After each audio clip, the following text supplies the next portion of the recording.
From the dusty chronicles of 12th century Europe, what if your heart's desire was truly a nightmare in waiting? What if the grand pronouncements of love and status masked a life of misery you could barely fathom? What if the man who seemed to offer everything was actually the source of your deepest medieval dread? Number 1. The powerful lord. He rides in on a magnificent charger, banners snapping in the wind, a retinue of knights clanking behind him, their armor gleaming. His castle looms on the horizon, a fortress of stone and timber seemingly impenetrable, a symbol of his vast power and undeniable influence. This is the man who holds sway over thousands of acres, who commands armies, who decides the fate of countless souls within his domain.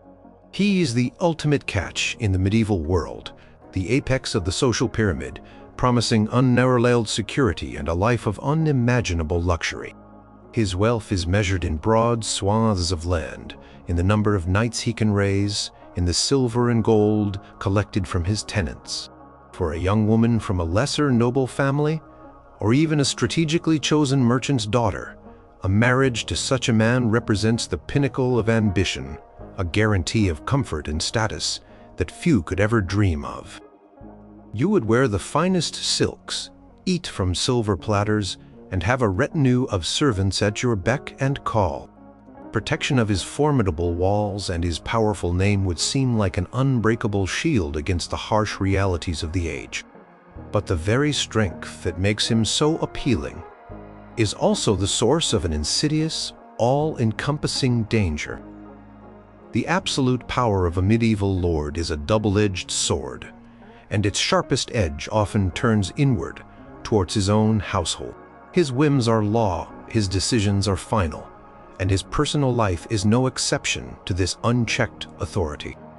His castle, while offering protection from outside threats, can become a gilded cage, trapping you within its stone walls, isolated from the world you once knew. Every aspect of your life, from your daily schedule to your personal choices, is subject to his decree. Chronicles of the time, such as those detailing the lives of English noblewomen, frequently speak of the subservience expected of wives, even high-born ones. Your primary role would be to produce heirs, especially sons, to ensure the continuation of his lineage and the stability of his domain. Pressure to conceive and deliver a healthy male heir would be immense, a constant anxiety hanging over your head. Failure to do so could lead to public shaming, repudiation, or even being sent to a convent, as some historical records indicate happened to queens and noblewomen who did not fulfill their dynastic duties. Beyond the pressure of procreation, life with a powerful lord is fraught with political and personal peril. He is perpetually embroiled in feuds with neighboring lords, entangled in the shifting alliances of royal courts, and ever vigilant against rebellions from his own vassals. Warfare is a constant possibility, and while you might be safe within the castle walls, the mental strain of knowing your husband is engaged in brutal conflict, or that your lands could be plundered, would be immense. Documents like the pipe rolls from England demonstrate the vast sums expended by lords on military campaigns, indicating the frequent and costly nature of medieval conflict. Your home, once a symbol of security, could become a target besieged by enemies, and you would be expected to oversee its defense in your lord's absence, a daunting and dangerous task. Constant threat of betrayal, assassination, or political downfall means that his life, and by extension yours, is lived on a knife edge. The Annals Regni Francorum, or Royal Frankish Annals, are filled with accounts of lords rising and falling, their families caught in the devastating wake of their fortunes. Furthermore, a powerful lord often views his marriage not as a partnership, but as a strategic alliance. Affection, companionship, and shared interests might be secondary, or even entirely absent. He might have numerous mistresses, and illegitimate children would be a common and often accepted aspect of a lord's life, leading to potential rivalry and discomfort within the household. The existence of such relationships is alluded to in many medieval texts, including personal letters from the period. He might spend long periods away at court, on campaign, or overseeing distant lands, leaving you in charge of the vast, complex household, managing servants, supplies, and finances, all while adhering to strict societal expectations. Your freedom would be severely curtailed, and your opinions might hold little weight against his absolute authority. Medieval law codes, such as the Assize of Clarendon, solidified the lord's control over his tenants, and by extension over his household, leaving little room for a wife's independent will. His anger could be swift and brutal, and with no higher authority to appeal to within his domain, you would be entirely at his mercy. The grandeur of his title and the lavishness of his lifestyle would come at the cost of your personal liberty and perhaps even your peace of mind. Number 2. The foreign noble. He arrives with an entourage speaking a tongue you barely understand, his clothes cut in a fashion alien to your land, his bearing perhaps more formal or more boisterous than you are accustomed to. He hails from a distant duchy, a powerful kingdom across the sea, or a mountain stronghold in a realm you've only heard whispered in travelers' tales. His proposal carries the weight of a significant political alliance, promising to bridge cultural divides and forge new bonds between kingdoms. The allure is undeniable. The chance to escape the familiar confines of your own world, to experience new customs, different landscapes, and perhaps even a more advanced or exotic culture. He might be portrayed as worldly, sophisticated, and enlightened by his travels, offering a window into a vast unknown world that your own narrow existence has never allowed you to glimpse.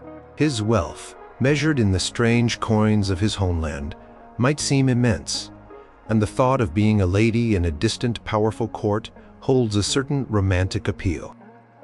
The appeal of the foreign noble is often a mirage, quickly dissolving into a harsh reality once you cross the borders of your homeland. The immediate challenge of the language barrier. Imagine attempting to navigate daily life, communicate with servants, or even express your needs to your husband when every word is a struggle and nuances are lost in translation. Chroniclers like Jean Froissart often recount the difficulties faced by foreign queens attempting to adjust to new courts, highlighting the isolation caused by unfamiliar languages. Beyond words, the cultural differences would be profound and constant. Your new home might have different customs for dining, for dress, for social interaction, for religious observance. Food you consider nourishing might be strange and unpalatable, and familiar comforts could be entirely absent. The subtle rules of decorum and etiquette, which are second nature in your own land, would need to be learned from scratch, making every social interaction a potential minefield of unintentional offense. You would be utterly severed from your family, your friends, and your entire support net.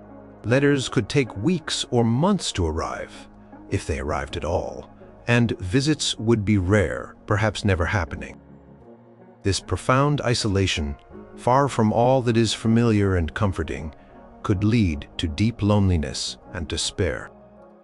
You are a pawn in a political game, transplanted to a foreign land to solidify an alliance, and your happiness might be a minor consideration. Paston letters, a collection of personal correspondence from medieval England, reveal the deep emotional ties within families and the distress caused by prolonged separation. Furthermore, the political landscape of his homeland might be unstable. His distant realm could be perpetually at war, embroiled in succession, crises, or vulnerable to invasion. You, as the foreign bride, could become a hostage, a bargaining chip in a conflict you barely understand. Your safety and liberty would be entirely dependent on the shifting tides of his homeland's politics. Even if his land is stable, the life of a foreign noble's wife could be one of constant scrutiny and suspicion. You would always be seen as an outsider, a representative of your own land, never truly accepted as one of their own. Your influence might be limited, your counsel disregarded, and your efforts to adapt might be met with skepticism. There would be no refuge, no familiar face to turn to for solace. Court you inhabit could be a place of intrigue and backstabbing, where your foreignness makes you an easy target for malicious gossip or political maneuvering.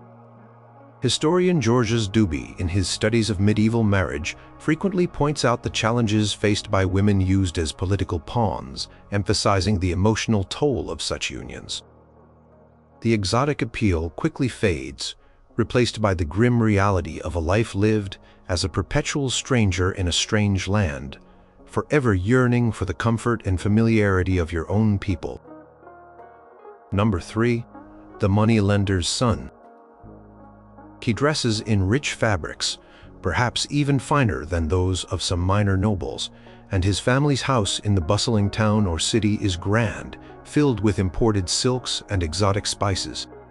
His father's coffers are overflowing, not with land or titles, but with hard currency, a resource that even the most powerful lords desperately seek.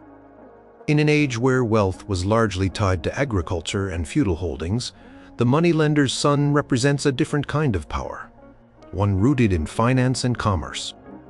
He offers a life free from the endless cycle of agricultural seasons, the constant threat of bad harvests, or the vagaries of feudal levies. Instead, you could live in a vibrant urban environment with access to goods and services that rural nobility could only dream of. His family's wealth means a constant flow of new clothes, rare foods, and perhaps even books, offering a materially comfortable and stimulating existence. However, the wealth of the moneylender's son comes with a profound and inescapable social stigma that would overshadow any material comfort. In medieval Christian Europe, the practice of charging interest on loans known as usury was condemned by the Church as a grave sin. While necessary for the economy, those who engaged in it, primarily Jewish communities and increasingly Italian merchants, were often marginalized and despised. You would marry into a family that, despite its riches, was viewed with suspicion, scorn, and even outright hatred by a large segment of society, from the common peasant to the highest noble. The family's prosperity was often seen as ill-gotten, derived from the misfortune and debt of others.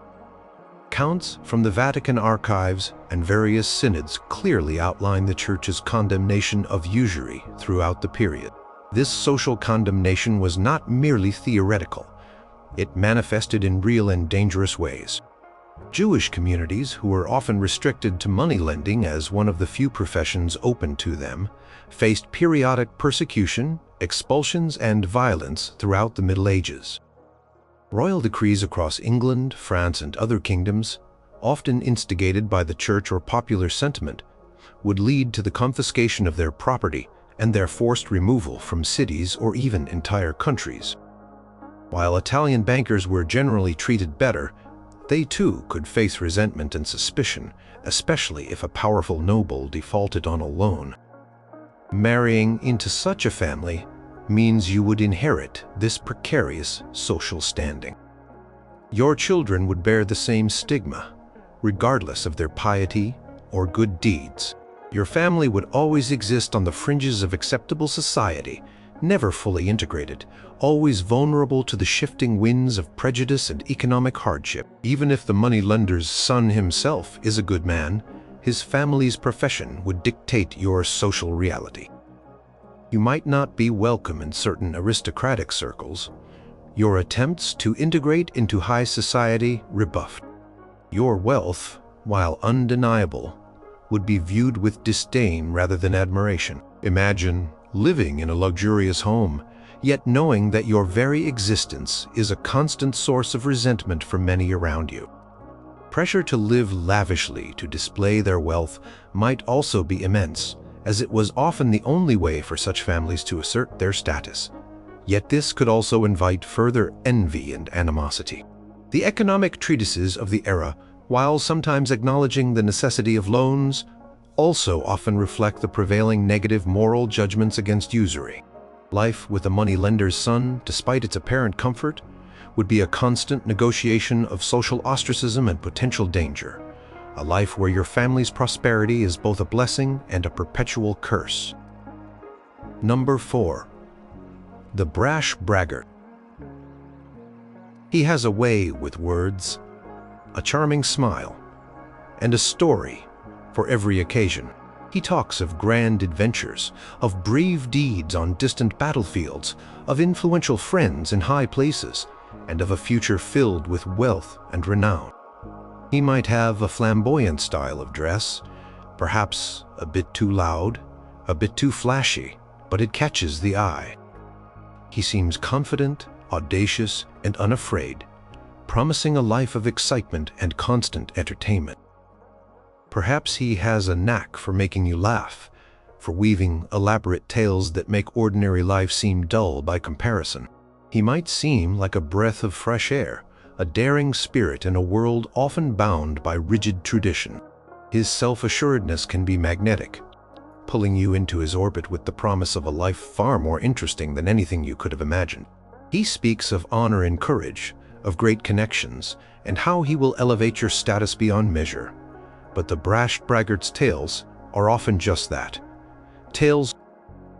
His charisma is a carefully constructed facade, thinly masking a deep-seated insecurity and a profound lack of substance.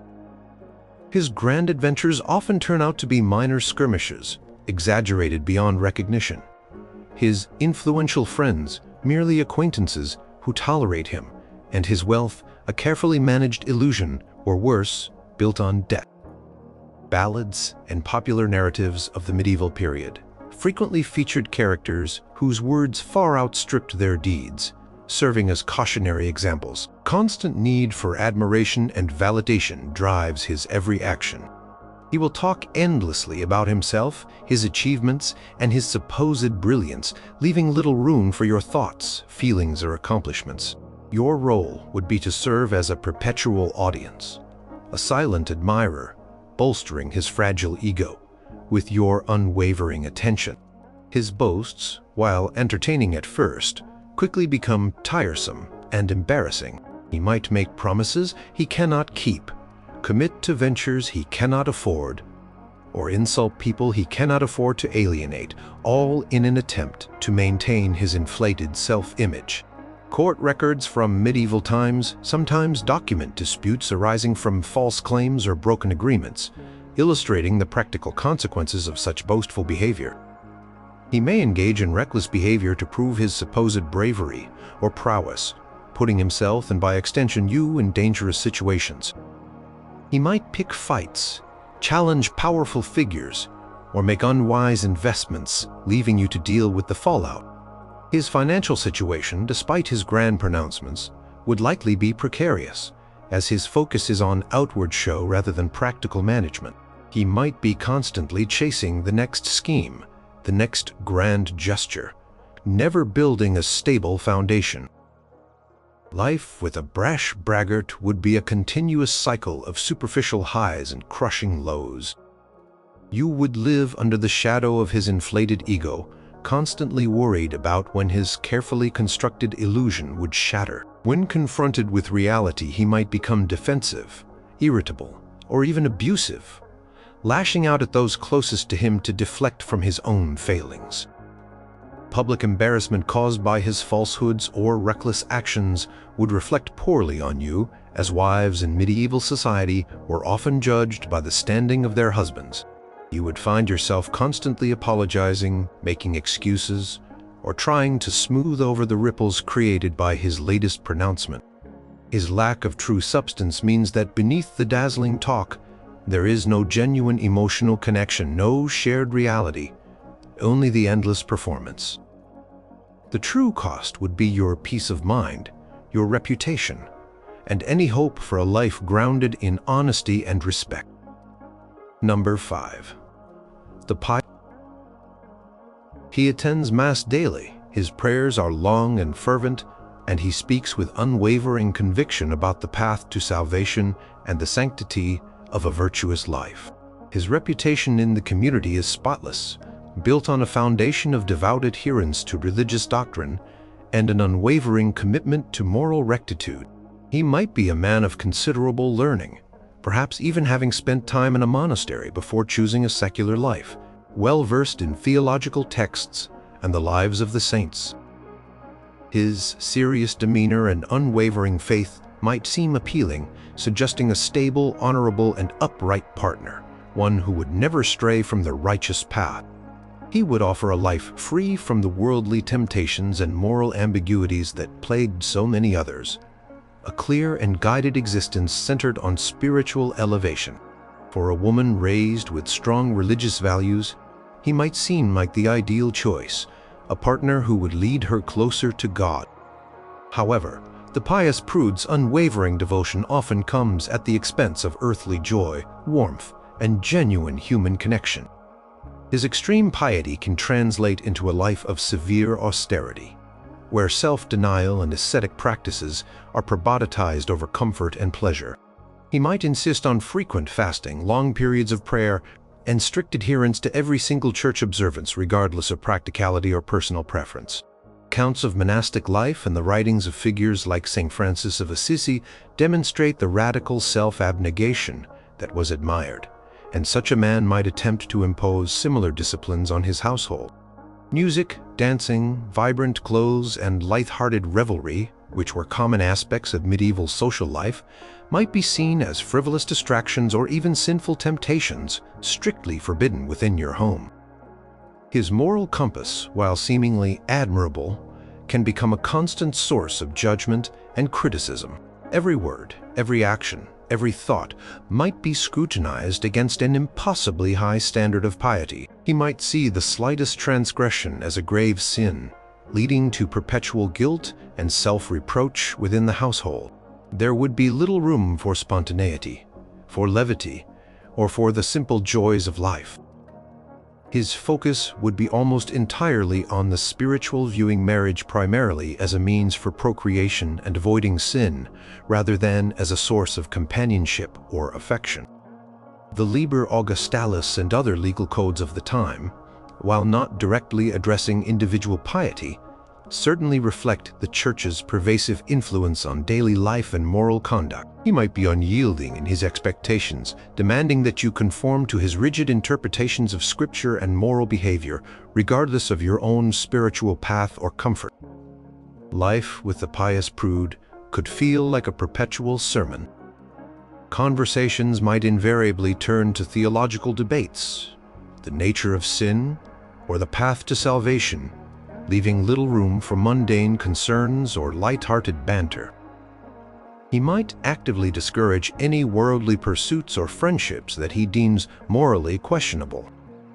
You might find yourself living under a constant cloud of spiritual oppression, striving endlessly to meet an unattainable ideal, while your emotional needs and personal desires are completely neglected.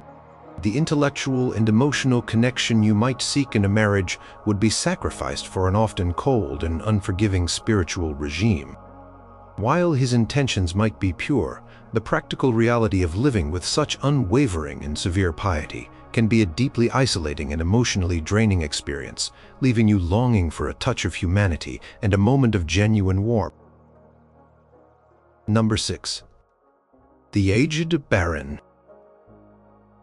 He's a man of established power.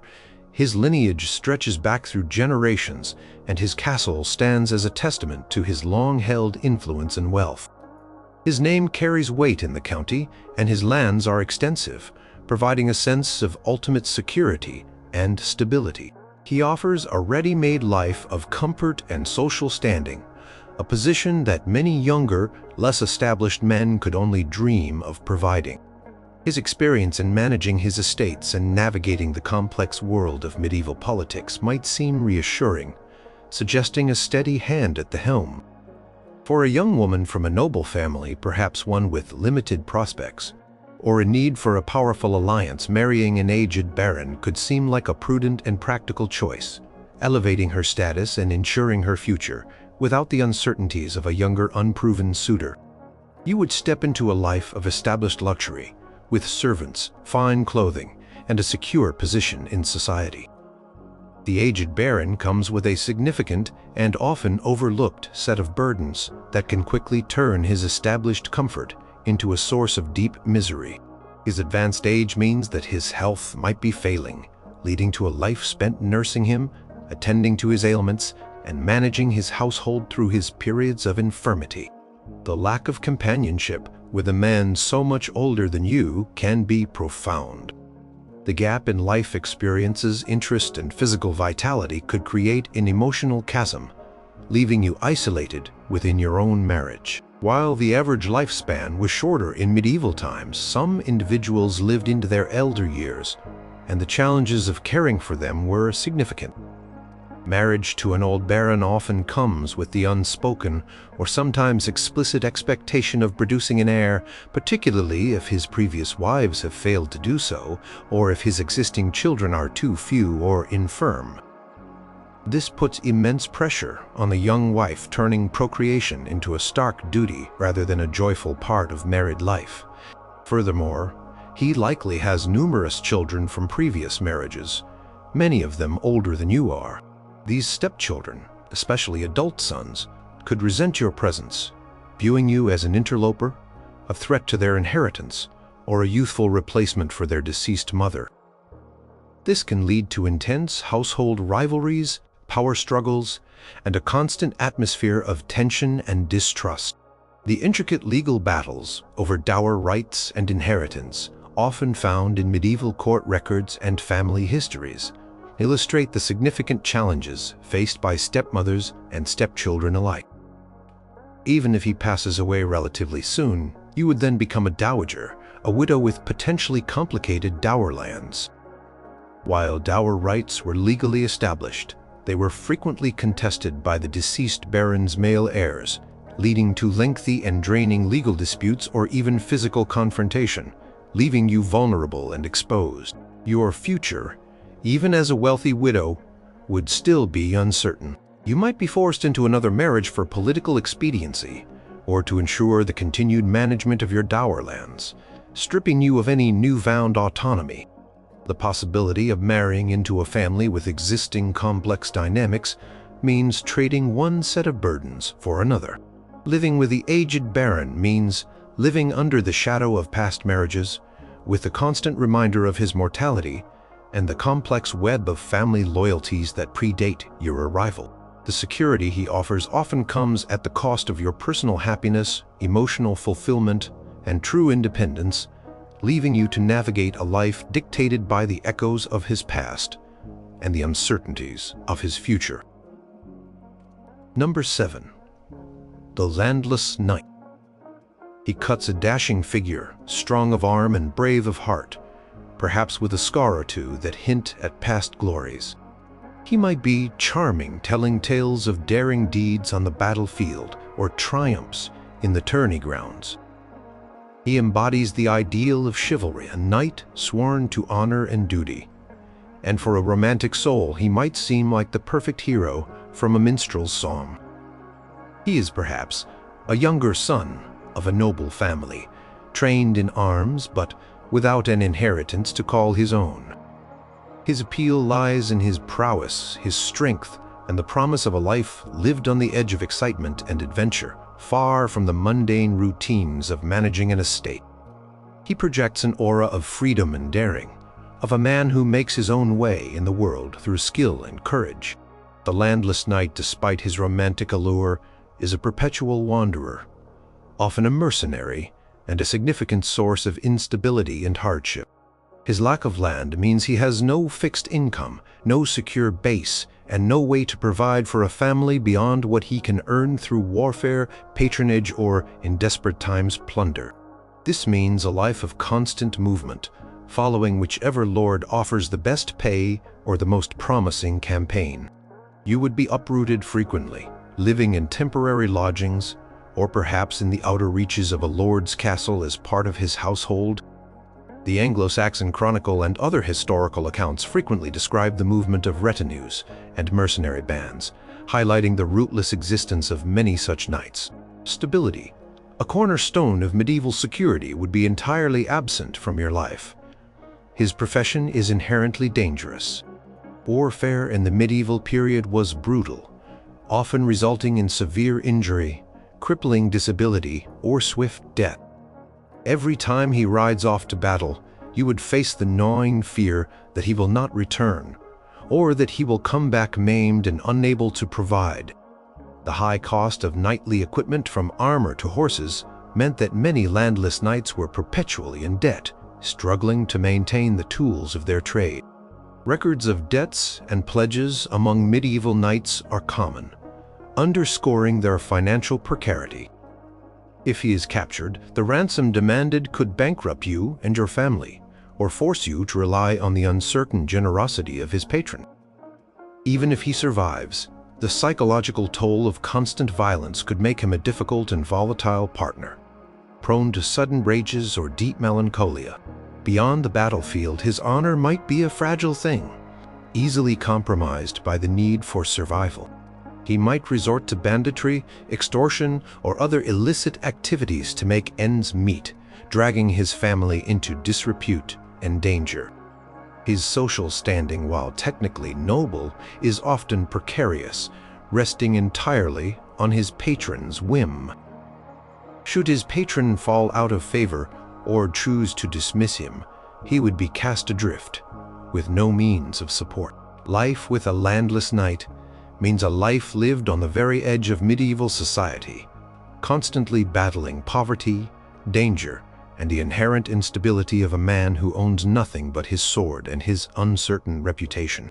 The romantic image of the chivalrous knight quickly dissolves into the grim reality of a life of hardship, fear, and perpetual insecurity.